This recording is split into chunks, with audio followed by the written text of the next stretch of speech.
Hey sports fans, are you in the market for Florida sports or just keeping up with the latest in the Panhandle? Palm Tree Sports is a dedicated audio hub to all things sports in the Sunshine State. We cover current events, big news, heavily favored opinions all across the NFL, NBA, MLB, and so much more. So come check us out every Saturday evening at 6 p.m. Eastern Standard Time for a down south education on Florida sports and athletics. It's hosted by yours truly, Corey Pujols, and is powered by IE Sports Radio, your direct feed for all that is sports.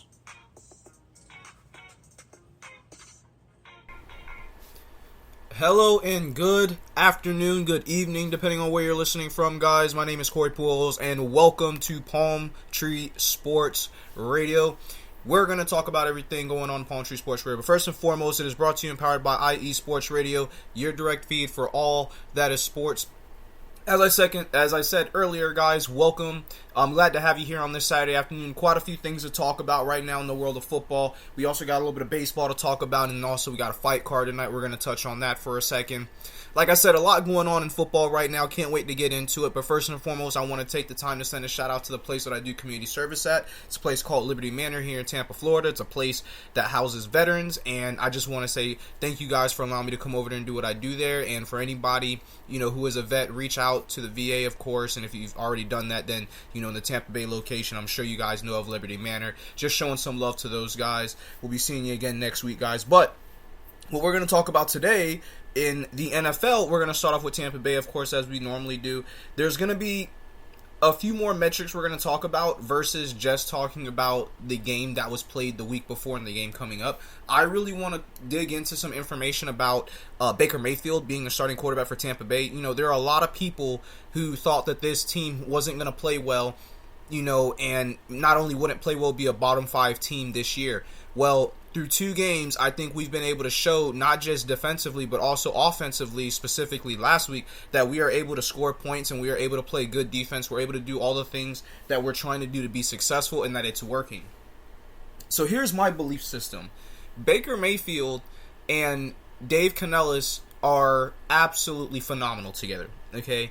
And here's the reason why I feel this way. For those of you who are watching Baker Mayfield play or have seen him play so far this season, tell me if he doesn't look like the 2013, 2014 Russell Wilson, okay? Now, before anybody gets on the high horse or whatever, let's just think about one thing real quick. Russell Wilson was never the best quarterback in the league, but he was always consistent early in his career. He was able to extend drives and extend plays specifically by maneuvering in the pocket or maneuvering out of the pocket, running the ball hard and effectively when he needed to, but mostly he did it by controlling the time of possession, doing a good job under center, and making sure that his passes weren't wastes, okay? And what do I mean by a waste? I mean interceptions, okay, guys? Baker Mayfield has not thrown an interception all year long, which is, I know it's just 2 games, but guys, that's a big deal because that was one of the biggest knocks on him when he was in college and also one of the biggest things on him when he was in Cleveland, okay? Clearly, this is not the same Baker Mayfield we saw before, and I'm glad that to be a part of that part, or I should say glad that he's a part of this team, because we got him when nobody was paying attention. There was nobody really interested in Baker Mayfield. And now I believe he's, playing with a chip on his shoulder. And he's showing everybody just what he can do under center, just what he can do when he's given a decent team, right? And a defense with continuity, right? Because he had no continuity for the last 2-3 years, right? He's been in 5 different offensive coordinators' rooms, listening to 5 different strategies of how to play the game. Now he's being told, look, I'm going to give you the keys. Here's the book. Do what you can with it and make it work. And he's doing that. I'm very proud of him. And this is the same Baker Mayfield I remember seeing in college. So that's another thing that makes it just as glorious to watch, I guess you could say, especially coming from a Tampa Bay perspective, okay? Excuse me, guys, my bad. I have a little bit of congestion going on. You guys know, down here, the weather's always warm, so there's always that level of humidity, and that never helps anything. But in any case, regarding Baker Mayfield, regarding the Buccaneers and their now 2-0 start with their win last week over the Chicago Bears, which was a 27-17 victory, I have to say, I like where this team is headed. Now, we were missing Carlton Davis last week and a few other players. Obviously, it showed a little bit, but I think we did really well in that game against Chicago. The only things I think we need to tighten up are those loose change defensive plays where we have a good defense called and somebody gets beat and then somebody misses a tackle, right? Because it kind of tends to flip the field when you have a receiver getting, 30-yard catch. I believe it was Moore who went off a little bit there during the second half of the game, and then Chase Claypool caught a touchdown late. Those things can be eliminated, okay? I look forward to Tampa Bay eliminating those things. The question that I have is, will it be this week during the Eagles? When we play the Eagles, I should say. This is a big deal, okay? So, I'm going to get back on Baker in a second, but this Tampa Bay Buccaneers team has a real opportunity early in the season to show just how serious we are, okay? And here's what I mean by that. The NFL wrote off Tampa Bay. Okay, said we were going to be a bottom 5 team, said we weren't going to move the ball on offense, said the defense was good but didn't have the ability to be a top 5 or top 10 defense. It seems like all of those things before are starting to be laid to rest with each week that Tampa Bay plays football. Now, if that be the case, let's look at the Eagles. Okay, the Eagles come in dynamic offense, right? That's what they had last year. Dynamic offense, suffocating defense, okay? The ability to create turnovers at will, okay? So things like that stand out when you go play a team like I said. How do we control the time of possession? How do we run the ball effectively? What can we do to stifle this electrifying offense? Well, first things first. I believe the Eagles are already doing that themselves. The Eagles, albeit a great offense, Jalen Hurts has struggled this year, okay? Now, they have a tremendous run game, tremendous offensive line, headed by their all-pro, I think he's the center, Kelce, okay? Travis Kelce's brother, if I remember it correctly. That's a big deal. But, guys, I like our defensive line. Now, Vita Vea is an absolute monster on the interior. We're going to get to see how that works, especially because with the Eagles struggling passing the ball as much as they are, they will have no choice but to run the ball and try to run the ball effectively all day long, which I suspect that they'll do. I also suspect that they're going to try to use the play action, which is something we already do, which means Tampa Bay's defense should be prepared for such shenanigans, okay? I suspect that if this defense can rattle Jalen Hurts early, if we can stop the run like we've been doing all year long, and if we can stifle these receivers and make them make mistakes, or in the words of Jimmy Johnson back in 1993 before his Dallas Cowboys would go on to thump the Buffalo Bills 52-17, I believe the score was, just make sure we're focused and they'll turn the ball over. The Buccaneers are +5 in turnovers right now. We're looking really good. We're sacking the quarterback. We're getting in the backfield. We're making all kind of hectic problems for the offense, no matter what offense it is that we're facing. I suspect if Tampa Bay can do that once again on defense, and if Baker can look as sharp as he's looked over these last 2 weeks, that Tampa Bay not only will be able to beat the Eagles, but possibly even dominate them. The Buccaneers have played well against the Eagles in the last 20 years, okay? That's a big deal.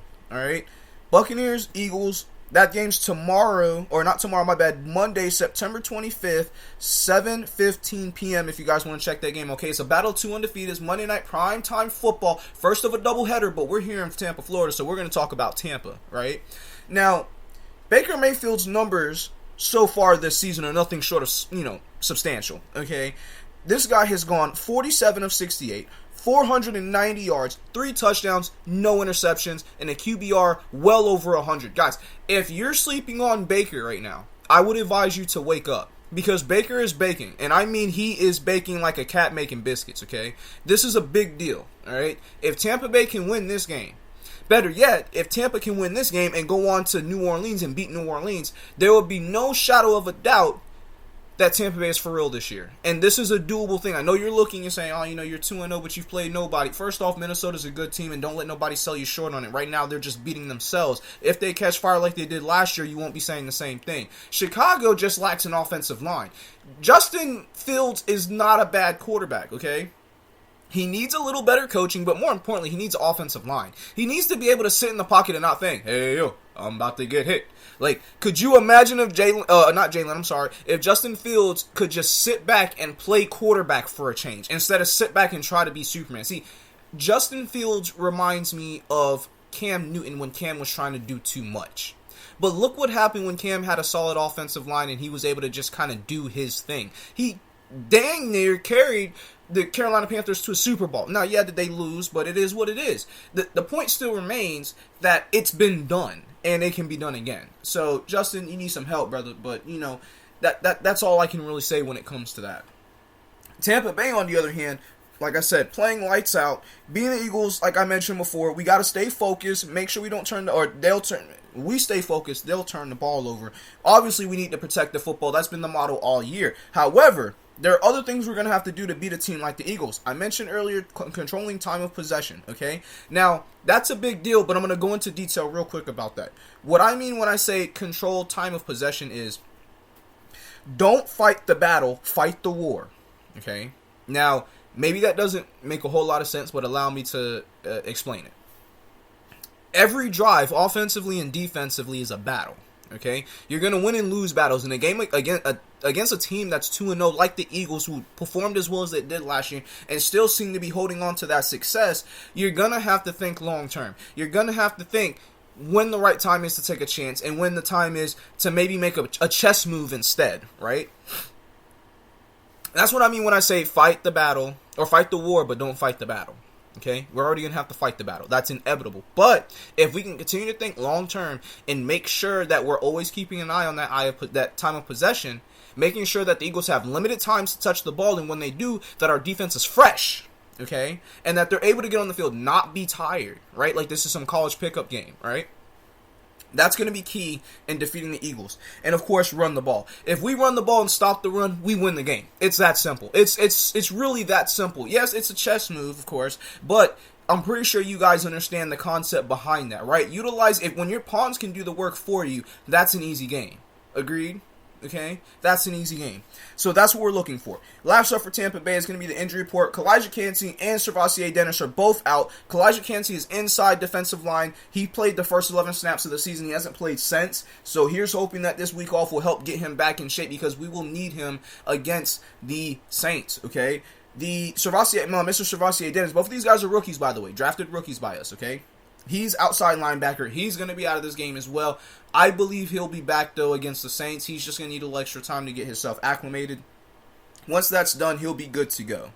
That's what's going on for Tampa Bay, guys. Let's go slide Duval real quick and talk about the Jaguars. The Jaguars, last week, lost to the Chiefs 17-9 in a very defensive game, guys. I watched a little part of this game, and I can tell you this. There were just too many mistakes, all right? There's just too many mistakes. Too much shooting yourselves in the foot, Jacksonville. Listen, guys, we all know that you have a good team, that you're capable of hanging. You hung around. It was a one-score ball game that you lost by. The problem was your offense couldn't get going. Y'all allowed Clark and the rest of that defense to kind of just pound you the whole day, and you shot yourselves in the foot for the most part, all right? In order to win games, you're going to have to stop shooting yourself in the foot. No way around that. There's no way around that, Jacksonville. I'm pretty sure any Jacksonville fans out there can hear me saying the same thing. We got to stop shooting ourselves in the foot. That's what it is, okay? That's what it comes down to. It's very simple if you guys can become the identity of the team you want to be and then effectively carry it out every week, okay? Excuse me, my apologies, guys. Now, this week you're going to have a perfect opportunity to do that and build some confidence against the 0-2 Texans.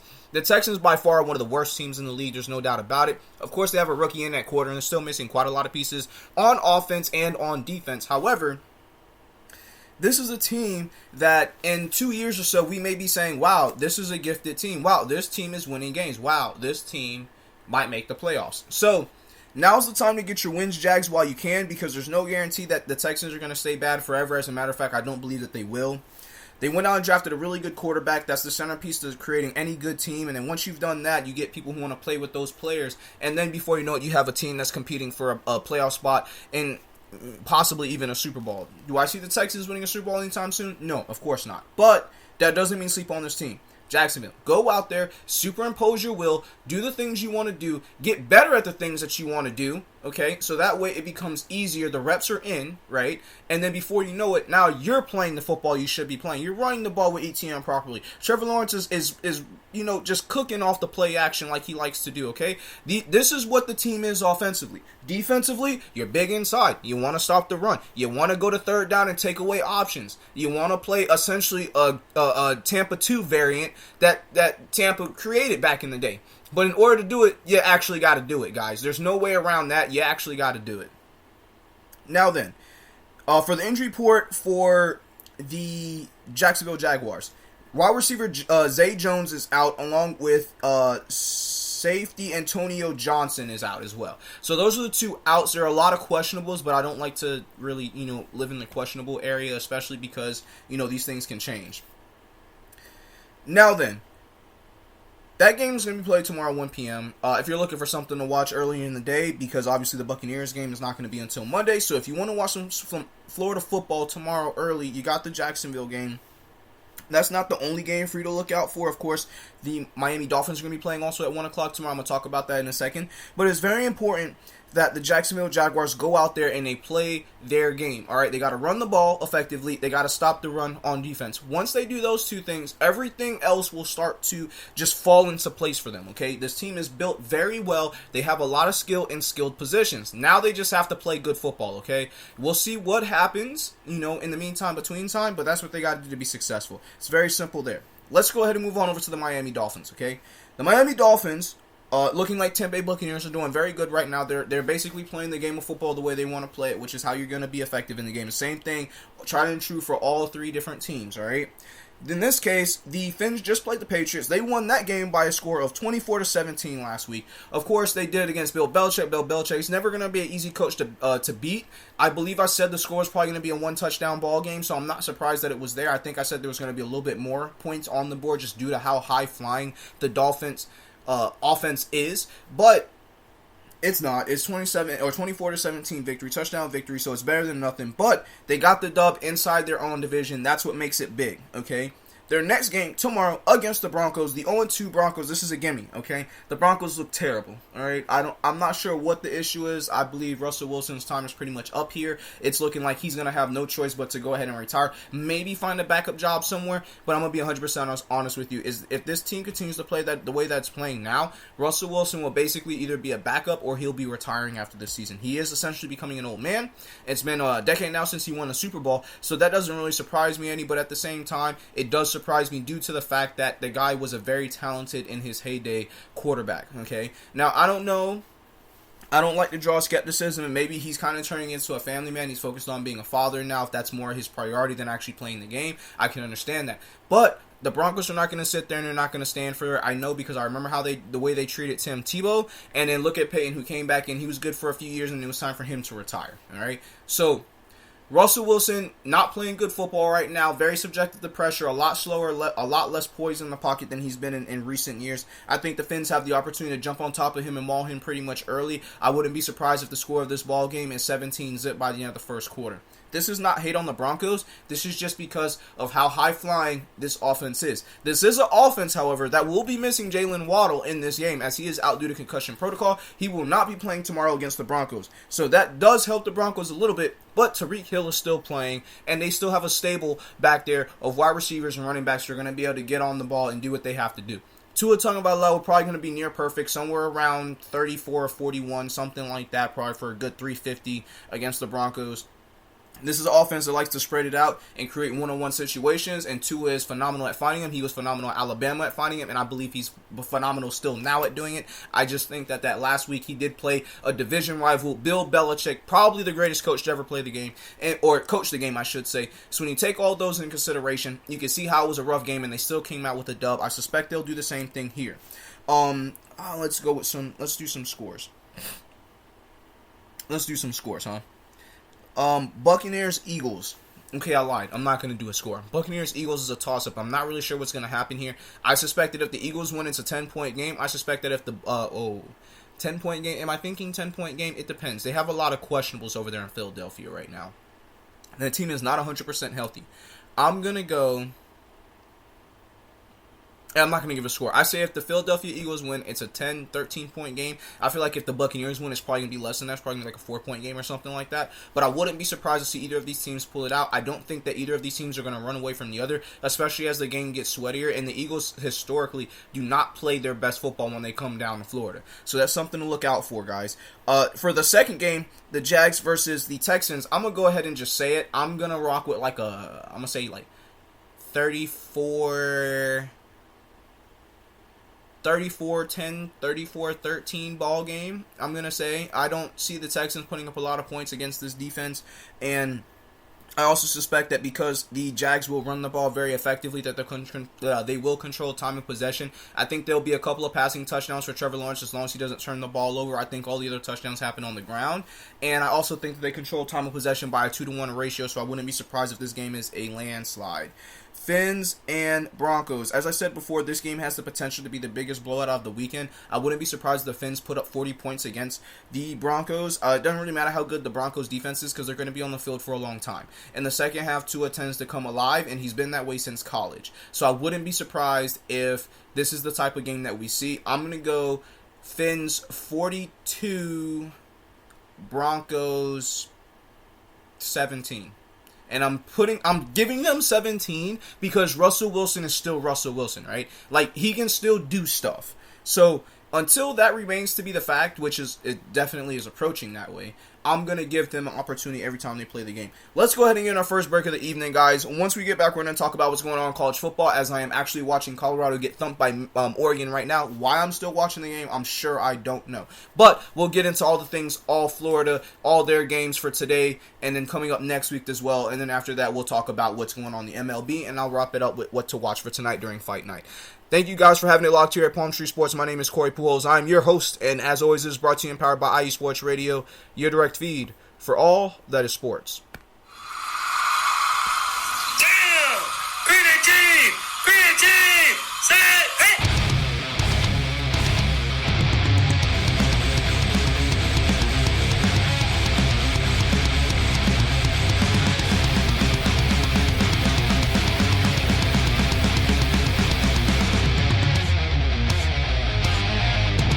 What's going on, football fans? This is me, your boy Larry, inviting you to join myself, Colin Reynolds, Mike Pat, and John Felipe for one of the most electrifying football shows you have ever heard. 3 and Out, right here at IE Sports Radio. Recap of the week before, a preview of what's to come, and of course, 3 hardcore head-to-head prime-time face-offs each week. You don't want to miss it.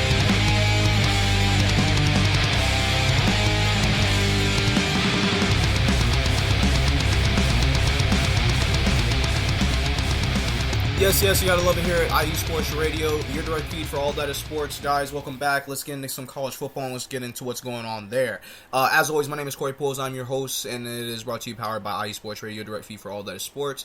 Guys, I'm watching this game. I'm not sure why I'm still watching it. I should pass it, but I'm not going to. I want to see if Colorado can get on the board here, if they can have something to build off of, because Oregon is absolutely smothering them. Sanders has nowhere to go with the football. Dion has nowhere to coach with the football. Guys, it's an absolute blowout. If you haven't seen, it's 42-zip Oregon. All right, Bo Nix over here looking like the best quarterback in college football right now. But hey, I guess we'll see what happens soon enough as he keeps it off left guard and gets a first down with a 15-yard gain. Now then, that's what's going on there. This is an interesting day for college football, and here's the reason why I say it. Okay, no, it's an interesting day for the Noles and the Gators. Let me adjust my words here. Here's the reason why I say that. Obviously, the Canes are doing what they do best. They're playing Temple. That's a sacrifice, okay? They're over there on the hill. There's a small goat. You know what I'm saying? They're praying. They're dancing in a circle, and then, yeah, they're going to eat dinner later. Yeah, so we're not going to talk really about Miami. Let's talk about what's going on with the Gators, okay? The Gators last week come up with a big upset, all right? Knocking off then-ranked 11th Tennessee Volunteers. The score of that game was going to be 29-16. Gators all the way. I watched the game, and I was pumping my fist the whole time. Had a little bit of tightness in my chest. Wasn't sure what to expect with my favorite team taking the field at home. But boy, did we deliver, and we delivered big, okay? Now, there's a caveat to that. The second half of the game, Graham Mertz did get hurt. Both hands, laceration. One non-throwing hand was worse than a throwing hand. But hey, these things happen, right? So hopefully he's back. He's good to go. Ricky Parasol played phenomenal last week, and then of course we also had Douglas really come out of the woodworks, play some good football. ETM could not be stopped last week, guys, and I mentioned this when we talked about on the show last week. I said, what do the Gators need to do to be successful? This is another one of those games that's a chess game. This is not a blowout. We got to control time of possession. We got to feed number 7, and most of all, we got to not turn the ball over, right? It's exactly what we did, guys. That's exactly the football game we played. It was 26 to like 10 at the half, all right?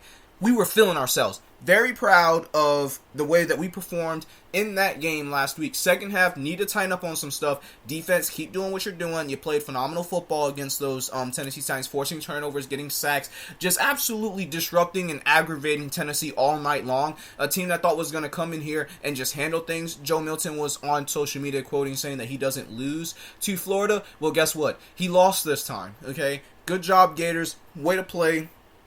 Way to get punched in the mouth and respond like champions, okay? Because that's the story of what really happened, okay? We got the ball. We got the ball. Couldn't score, right? It was in position to score, but could not score. Tennessee gets the ball. Couple of plays. Scores a touchdown. Back in our court. What do? And we responded like champions. We put up 26 in the first half. And I look forward to us possibly doing that same thing again in 2 weeks against Kentucky. Now, that's in 2 weeks, okay? Today, we have Charlotte today, okay? So this game should be another one of those blowouts, okay? Now, I'm going to stress the term should be because obviously college football, anything can happen. But just like a few weeks ago when we played McNeese, this game, there's no reason why this game should be close. Our defense should absolutely smother that offense. We should control time of possession by a 2 or 3 to 1 ratio. We should score every time we touch the ball. If we don't, we're throwing. And I want to see this team continue to be successful. I wasn't sure that we would be 2-1 right now to start the season. Okay, I wasn't really sure about that. That Tennessee game looming the way that it was, and then knowing that we had Utah at the beginning of the season. Okay, I am proud of this team, but the next 7 weeks, okay, after this week, the next 7 weeks will determine if Billy Napier is here next year. It will determine the overall scape and layout of this team and where it's headed in the future. And most importantly, it'll tell us if we have a future in college football. And what I mean by that is, like, not the team's going to go anywhere, but we are one losing season away from being irrelevant again, okay? As a Gator fan, let me tell you, irrelevancy sucked, okay? Just like how we started the season unranked. Now we're ranked 25th. By the way, let's talk about this real quick. NCAA, what's going on, guys? What's the deal? Okay? Like, what's the deal? Florida beats Tennessee convincingly, okay? And then y'all put Tennessee above Florida. Tennessee's ranked 23rd. Florida's ranked 25th. Guys, I'm not sure what y'all got going on. Maybe y'all had money on Tennessee or something, but you're wrong, okay? Florida beat Tennessee. They should be above Tennessee. It doesn't matter where you had them ranked before, okay? They lost, okay, to an unranked team, all right? So that's something that needs to be fixed. I hope that it'll be fixed after this week. I guess we'll see what happens. But after that game, all right, or at the end of that game, I should say, there was a rather ugly moment. For those of you who did not watch or didn't see, if they didn't talk about it on like ESPN or SportsCenter or whatever, guys, after the game was over in the third quarter. Okay, like let's just be honest, the game was over in the third quarter. We had the ball running out the clock. Graham Mertz takes the hike, goes back, plays around the backfield, trying to burn off 9 seconds. Okay, it's 9 seconds. Not that big of a deal. He goes down. Everybody knows he's going to take a knee. All they had to do is get close enough to him. And then he gets hit. And for whatever reason, somebody thinks it's okay to hit the quarterback who's taking a knee. That's ugly. That's really dirty. So some Gator players took that to heart, defended their quarterback, as I would imagine they would, as I would do as well. You know, yes, football is an emotional game, but football is also a game of discipline. And if you're not going to have discipline and keep your distance from my quarterback, from my play caller, the guy who orchestrates the band, okay, I'm going to defend him. Because as I mentioned, he's my orchestrator. We are nothing without him. That doesn't mean we can't play football without Graham Mertz. What it means is we've been working this entire offseason so that we can play football with Graham Mertz. And now you're going to endanger that because you're salty that you lost. Tennessee didn't like that, guys. Didn't like that at all. Y'all need to fix it. Y'all really need to fix it because things like that shouldn't be tolerated in college football. Now, for whatever reason, multiple Gators were suspended for the first half of the game against Charlotte. I give you the slow clap, okay? We don't care. It's Charlotte, guys. Even if for some reason we're losing at halftime, they come back second half. We have 30 more minutes to right the wrong. I think Florida's going to roll Charlotte. I think this score is going to be a very high-scoring game for the Gators. But regardless of what happens there, it's still go Gators. And for the suspended players, guys, listen, we're not mad at you. We understand. You're defending your guy. Only Gators get out alive. It is the swamp, all right? And you're not going to come over here and just act silly and act any kind of way and not expect us to bounce back, right? So that's what's going on there for Florida, guys. Congratulations on the win against Tennessee one more time. 11th ranked Tennessee last week goes down. One of the biggest wins for Florida in its last 2 years, so very proud of them for completing that game. Now then, let's talk about FSU. FSU Clemson. For those of you who know me, Dad, you're in the comments. Hey, Dad, love you, Dad. You know me. I respect FSU, but I'm not their biggest fan, right? So I like Clemson, though. I've always liked Clemson. I've always liked, really, I like a lot of teams that have tigers for mascot, guys. Let's keep that between you and me, all right? Like, I know I'm a Gator, but I like LSU, I like Clemson. They're all tigers. It's pretty cool, okay? Now, with that being said, I watched this game, or most of the game, I should say. And most of the game looked like exactly what the score would dictate it. Very close, very defensive game. Offenses were only able to take advantage of small mistakes that either team made on defense.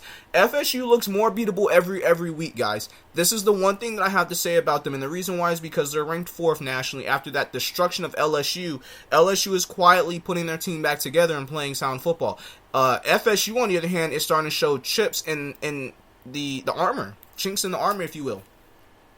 The reason why I say this is because FSU, without the shadow of a doubt, has the better overall team than Clemson. However, Clemson was actually leading at the half, 17-10. Very questionable first half that FSU played. Really pulled it together in the second half. Played much more sound defense, even though Clemson was still able to strike early and get a score in the third. By the fourth quarter, with 8 minutes to go, it was 24-24. And that would end up sending the game into OT, as neither team would be able to put any more points on board.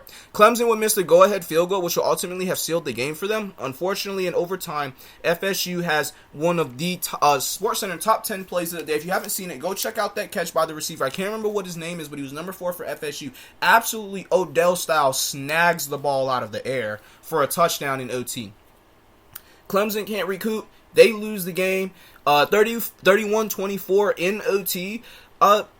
Very impressive win, guys. Impressive win. However, Clemson is not the best team right now. It's not even, well, let's just be honest, they're not even a top 10 team right now, okay? They might look like it on paper, but they're not playing like it at all, and that really showed itself in this game against FSU a lot, especially with the mistakes late and missing that go-ahead field goal that would have ended that game and also possibly FSU's season. FSU winning that game was huge because now the question is smooth sailing ahead. It looks like it, at least until that Miami game in about 4 weeks. But for the time being, FSU has nothing really to worry about. They've got, Virginia Tech up next. Okay, that game is Saturday, October 7th at, well, it doesn't have a time yet. That's to be determined. So look out for that, guys. If I have it, or when I have it, I'll get it to you guys. It'll most likely be a middle game, I think it's going to be, because I don't understand why they would put Virginia Tech in primetime. Virginia Tech is nowhere to be found on the radar of relevancy at the moment. So I think that FSU is going to go into that game. They're probably going to blow out Virginia Tech. I wouldn't be surprised to see that they do that. It's probably going to be a 3-touchdown ball game if I had to speculate. I don't want to give you an exact number, but somewhere in the 40s is most likely where FSU is settle. And the reason why I feel that way is because they're not going to be happy with that performance against Clemson. Yes, it was a big win against a big rival, but the problem is Clemson is not that good. All right, so we will see what happens there in that game. Okay. Excuse me, my apologies, guys. Now then, moving on over to Miami. Is the U back? Excellent question, Larry. Here's the deal about the University of Miami, okay? They haven't really played anybody, okay? I want to say that they're back, okay? Like, they have pieces, right? They have matured pieces that have been in for a few years now. They have a new offensive coordinator. They have a lot of things going for them, right? But to say that they're back would insinuate that they're like back, like early 2000s, late 80s back. I don't know if they're back. I think they're still developing. And we will see when they play FSU in a few weeks, actually. In about 4 weeks, about a month's time or so and some change, we will see them get to play FSU. A team who is back. A team that I think is just absolutely monstrous right now and continuing to do or find success, I should say, in all the right areas. Like I said, close game against Clemson, but it's still Clemson. They may not be the best team this year, but it's still Clemson, right? It's like when Michigan beats Michigan State. It's like, but it's Michigan State. Michigan State's been known to upset Michigan, just like Clemson's been known to upset FSU from time to time. So, with the U, I don't think that they're back yet, but I think they're on the road to be coming back, in such a term, in a third-person kind of terminology there. But we will have to wait and see when they play FSU. All right. Currently, right now, my dad actually put it in update for the Miami game into the chat, so I'm going to read it out to you guys real quick. It is Miami leading Temple 38-7 early in the fourth. The last time I saw it was 31-7 late in the third. So yeah, that makes about perfect sense. Temple is Temple. They haven't been good for a long time, so you know, it is what it is. Another dog walk for Miami. But like I said, in a few weeks, they're going to have to play FSU. And we're going to find out just how good Miami is. I personally can't wait to look at that game, as I'm a Gator. So I love to see these two teams just beat each other up. Obviously, I prefer FSU to win over the Canes. But, I mean, hey, we'll see what happens. I mean, we'll see what happens, guys. Nonetheless, the next game that Miami is going to play is going to be against Georgia Tech. That game is going to be Saturday, October 7th. That time is also to be determined. So, for those of you who are not familiar as to the reason why these not Gator games, but these Florida-based college football teams have their times to be determined, it's mostly because, first off, there's usually a lot of slots open for primetime. Right? So these games could be primetime games. It just depends on how the NCAA wants to go ahead and do the early games versus the late games. Obviously, it's going to come down to their agreements with the streaming services as far as what TV channel is going to have it and who's going to carry it, where it's going to be, you know, we're able to watch it from, and how ESPN wants to hold it, of course, too. So, you know, just that's one thing to suspect. Once we get later into the season, usually the first couple of games, we always know what the time is, but then we run into these games where it's always to be determined. So we'll have to wait and see. But nothing to worry about, guys. Like I said, if the game is a late game, I'll talk to you guys before the game comes on, and we'll be able to go over it together. You know, because we're here at 6 p.m. every Saturday, so we'll be able to hit that game before. If not, I'll be able to give you the recap on it and tell you exactly what happened, when it started, and what, you know, everything that took place.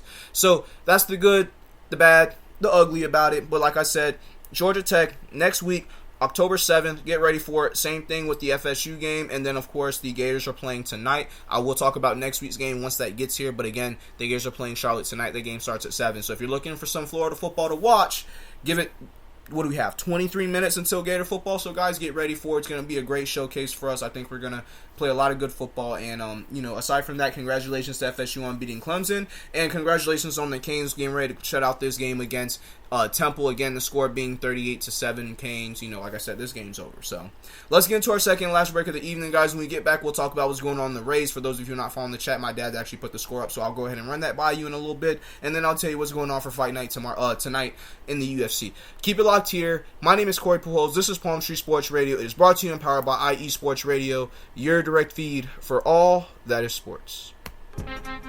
Hey yo, what's up? It's your man Bishop, the voice of This Is KC Sports, the show where we go over the Chiefs, the Royals, KC Current, Sporting KC, MU, and oh yeah, if we got time, we'll even throw in some of that KU stuff for my people on the 913 South. Come and hang out with us every Sunday, 2 p.m. Central Standard Time on IE Sports Radio, your direct feed for all that is sports.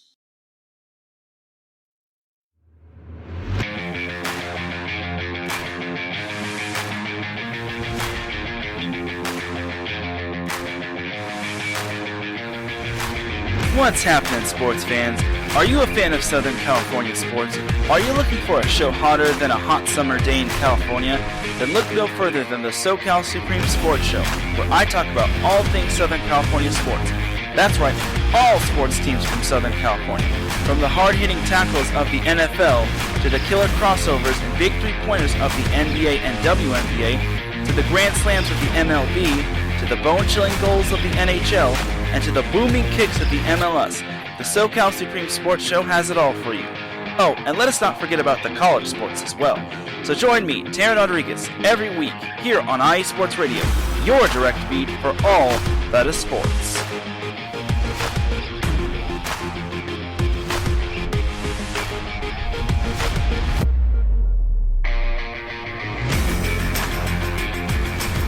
Yes, sir. That's another guy who's tearing it up over there in SoCal, Terran Rodriguez. The guy tears it up every week. Got to go check him out if you haven't heard him here on iSports Radio.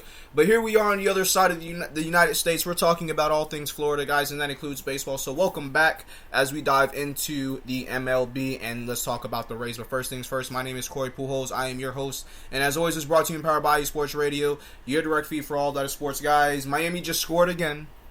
41-7 Miami, 9 minutes to go in the fourth.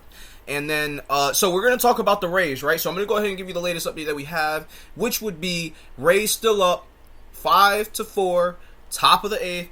Blue Jays kind of put in some runs there now. The last time I saw the game, it was 5-0 in the middle of the sixth, and then out of nowhere, boom, 4 runs. Come on, Rays, let's hold on to it. Speaking of holding on to it, the Rays are holding on to second place in the AL East as we get ready to close this season out. I think there's 5 more games left on the docket after this series is over against the Blue Jays, but this is not the last time we will see the Blue Jays. Isn't that weird?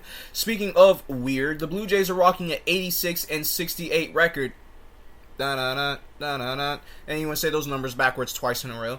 And then the Rays, of course, sitting in second place with a 94-61 record. Outstanding record. Very proud of this team and what they've been able to accomplish. Yes, we lost some guys to injury, and we have some guys who have been struggling lately. Randy Arozarena left the game earlier this week with quad tightness. So, it's something we're going to need him to go ahead and, be able to sit out maybe a little bit and get healed up, get prepared as we get ready to go into this playoffs. I don't want him hurt. I feel selfish when I say I. We do not want him hurt in the playoffs, okay? That's a guy that we need to be in top shape if we're going to go anywhere near the World Series, let alone win a World Series. Now, we've been to 2 World Series before. I'm always going to bring this up when it comes to playoff time. We've been to 2, been destroyed both times. Guys, we don't want to be the Buffalo Bills. No disrespect to the Buffalo Bills, all right? Josh Allen is a heck of a ball player. But let's just call it like what it is, okay? We don't want to be 0-4 in the World Series, okay? We don't. We have a team that can go get it done this year. This is a team I would love to see go get it done this year. And they're playing against a team in the Blue Jays right now that can help them build some confidence. It's also the team that we will see at the end of the season in a 3-game series. But in the meantime, between time, like I said, score is 5-4, Rays over the Blue Jays, bottom of the 8th. Or top of the 8th, my apologies, guys. Like I said, hanging on the second place in the AL East. We've been playing really good baseball for the last couple of months, and we're gonna have to. Well, last couple of months, we've been playing good baseball all year so far. Okay, I'm proud of this team. One of the best looking teams, maybe the best roster from top to bottom that we may have ever had. To be completely honest with you, the amount of young talent and the amount of pitching that we have on this team is unbelievable. But currently, we are in the second of a 3-game series against the Blue Jays. The Blue Jays won the first game by a score of 6-2.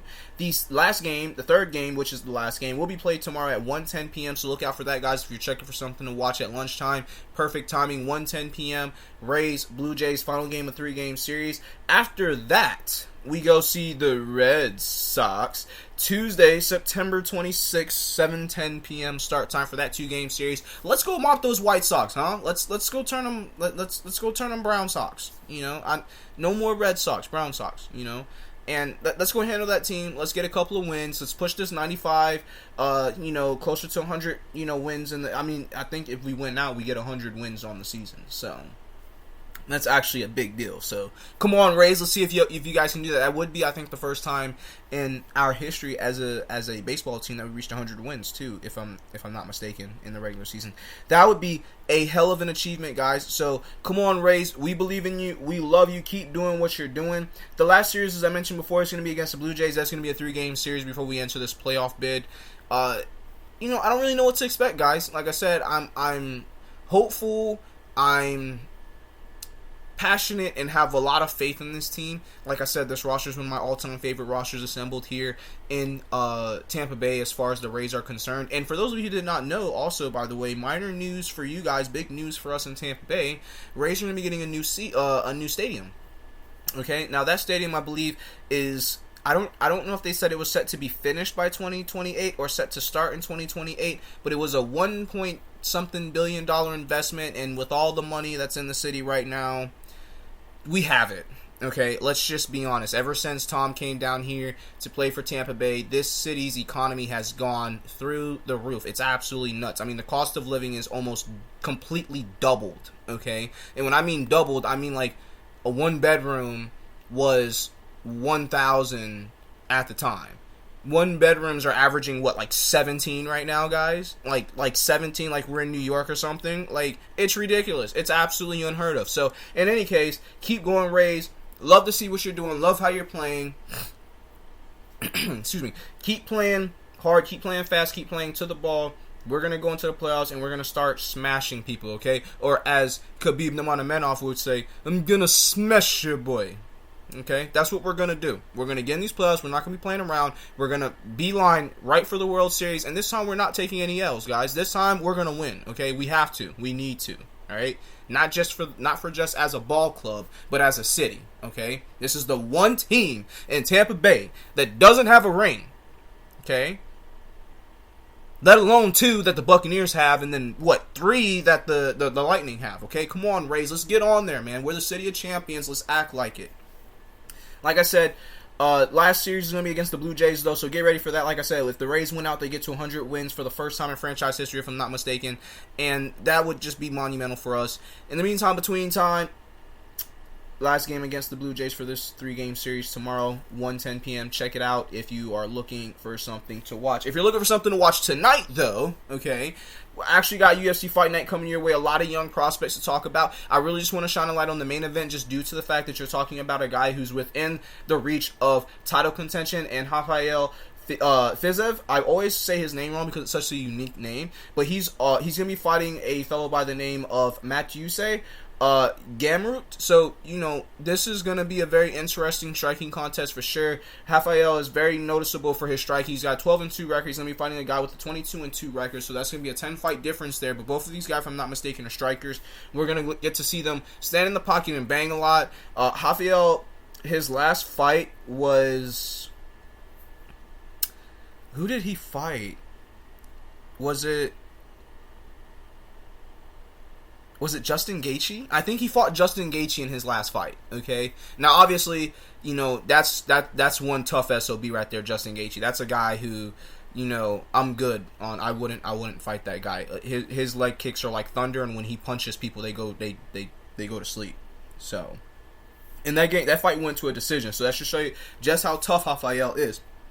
Now, that's UFC Fight Night tonight, but in just 3 short weeks, three and a half short weeks, and it's probably closer to 4 weeks, actually, now that I think about it. Yeah, I would say this is about 4 weeks, actually. So a month away from UFC 294, that's going to be the card that we're waiting for, guys. So for those of you who are not familiar, Islam Makhachev is the guy who was able to dethrone Charles Oliveira during Charles's short but yet legendary lightweight title defense, which saw him defend the title against Dustin Poirier, Justin Gaethje, and the likes of which some fighters that never seen back-to-back defenses in that regard. I mean, recently speaking, Israel Adesanya's done it, Kamaru Sora has done it, but that's really it. That's really it when they talk about defending your belt against top flight competition. So Islam Makhachev, Charles Oliveira Part 2, the rematch. I believe Charles Oliveira is going to get his title back. I think he's going to get it via submission.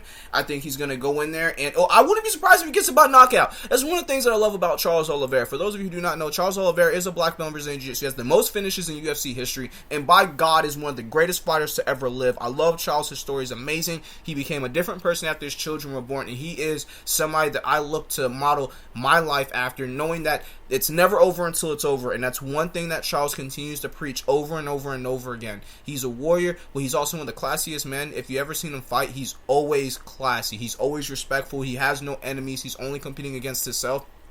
And that's something I love about the guy. Now then, this fight's going to be a great fight. I'm going to go Charles Oliveira submission. I'm probably going to stick with my second round submissions, which is what I thought it was going to be in the first fight. I'm going to go second round submission. I see him also being able to hurt Islam in the stand-up. I believe that Charles Oliveira's boxing is much better than Islam Makhachev's, and I wouldn't be surprised that if Islam has a slightly overconfident thought process to himself, knowing that he submitted Charles Oliveira in the first fight, I don't think he's going to think that Charles is going to be that much of a threat to him, knowing that he beat him already once before.